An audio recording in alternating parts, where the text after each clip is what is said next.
One day, they received a desperate plea from a small, peaceful planet under the threat of the tyrannical empire.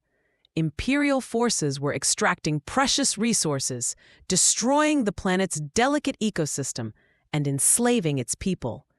Ilara felt a surge of anger, but also a fierce determination. This was her chance to make a difference. Ilara knew this was just the beginning of her journey, but she was no longer afraid. She had a new family, a new purpose, and a heart full of hope.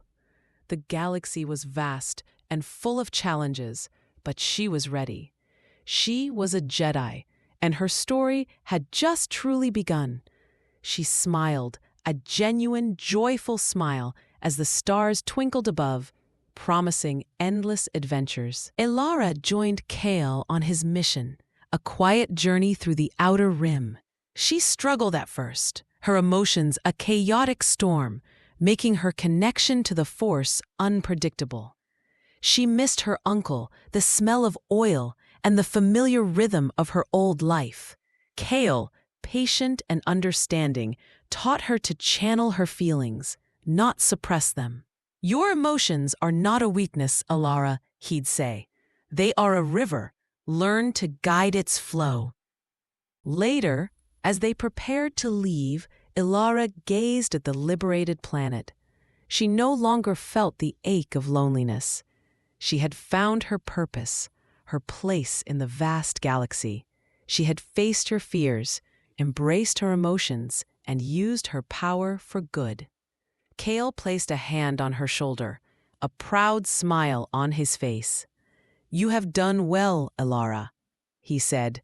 "The Force is strong with you." With a final, desperate push, Ilara overloaded the mining operations, causing a cascading shutdown. The Imperial forces, their objective thwarted, were forced to retreat. The planet was saved. The local inhabitants, freed from their oppressors, cheered with joy and gratitude.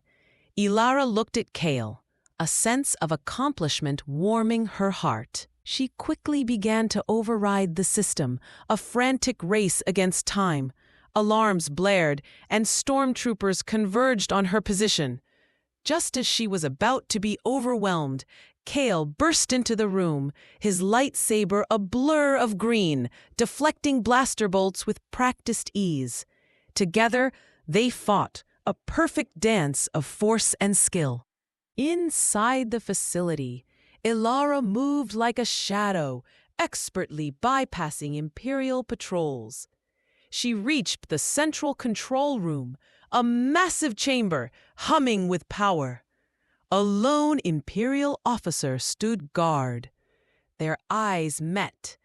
Ilara didn't want to fight, but she knew what she had to do. With a surge of the Force, she disarmed him, her movements fluid and powerful. They devised a plan.